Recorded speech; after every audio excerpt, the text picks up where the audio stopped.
really big.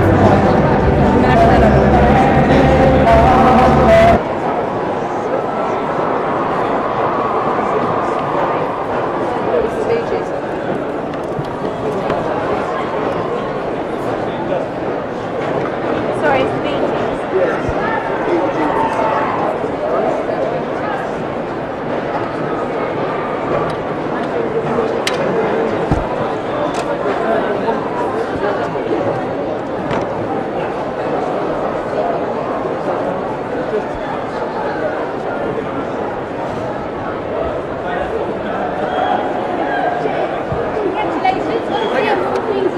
Everything. It's a very, very good award. I mean, it's you don't expect. You really don't. I mean, I remember 30 years ago this month we arrived back in England, and we just reported New York mining disaster. And we never thought 30 years from the road, but we didn't even think we'd be around for 5 years, never mind 30. So it's a great honour for us. It means as much to me as it did when Massachusetts got on the road. So. A little surprised, but we'd heard rumours about it for like about 3 months or so, but we didn't know for sure whether we were getting it or not.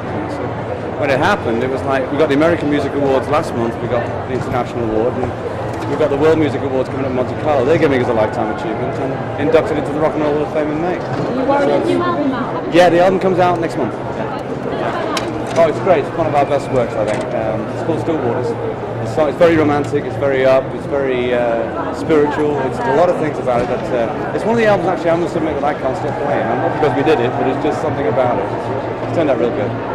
So proud of that. Thank you. You're not worried that there's any lifetime achievements awards that people sort of want to push you out there? No, I think it's hard to get off. No, I think it's just something that every group I think would probably dream of having.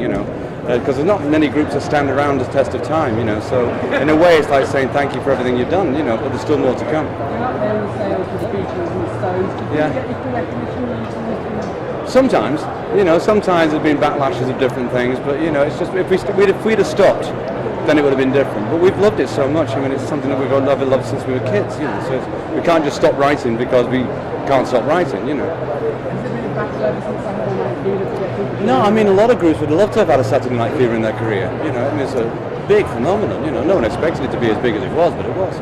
I mean it gave us the time to work with other people like Diana Ross and stuff and do their records and things. So we learned a lot from that. So I think everything's meant for a reason in our lives. And that was one of them.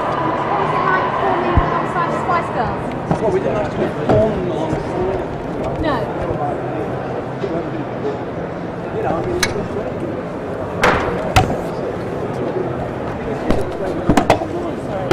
No, I don't think that's good.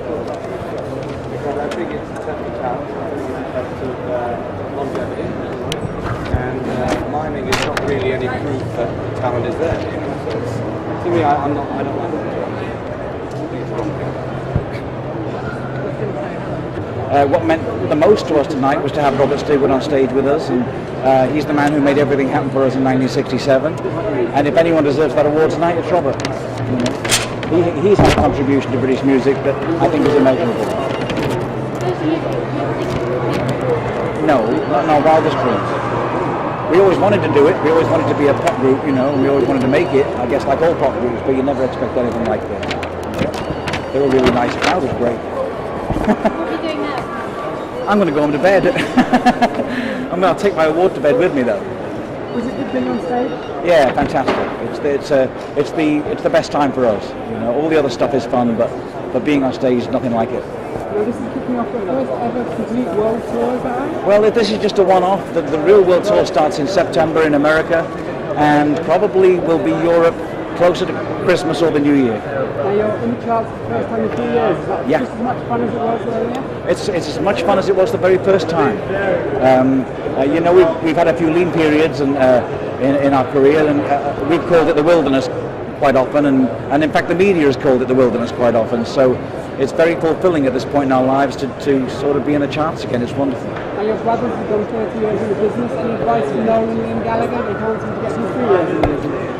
Oh boy, it's hard to advise other musical acts on where the pitfalls are, But they're learning the pitfalls themselves the same way as we did, and arguing amongst yourself is the first pitfall, and first fame is the first brings on all those things. So if they're fortunate enough to go down, I mean this, if they're fortunate enough to lose some popularity and then to regain it, they'll learn an awful lot.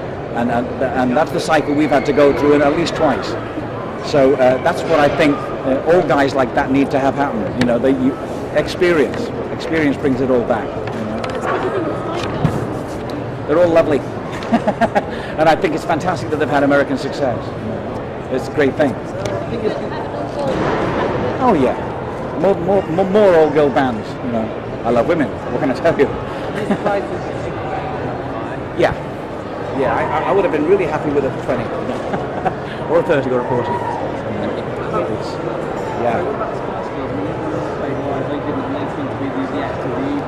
Yeah, but I take issue with lip syncing. I don't really care. I think to me, music is an illusion, the same as magic, and we don't question how a magician does his tricks. And if the Spice Girls get up on stage and lip sync to something, then what the people are hearing is still the great record. And I think that music can be an illusion too. And what the hell, you know? When they're ready to play live, they'll play live, and I'm sure we'll enjoy it. So you know, I love it all. It's all an illusion. You know? Right now, all my children are sort of.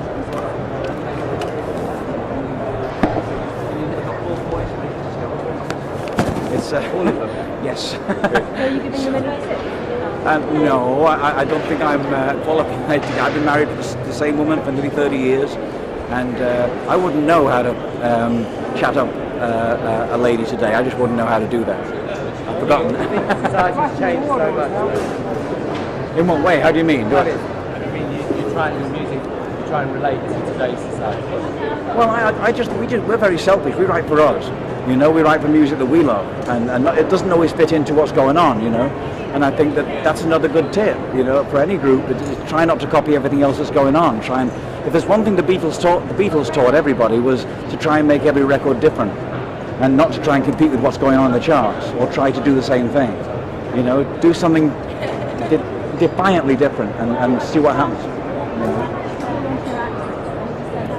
Well, we've lived in various places, including Australia. So, you know, when I go to Australia, my Australian accent comes out like that, you know. So I can't really lose it. But in England, it gets stronger. My wife is from Scotland, and when her relatives come down, her accent gets stronger. So I don't understand that. But,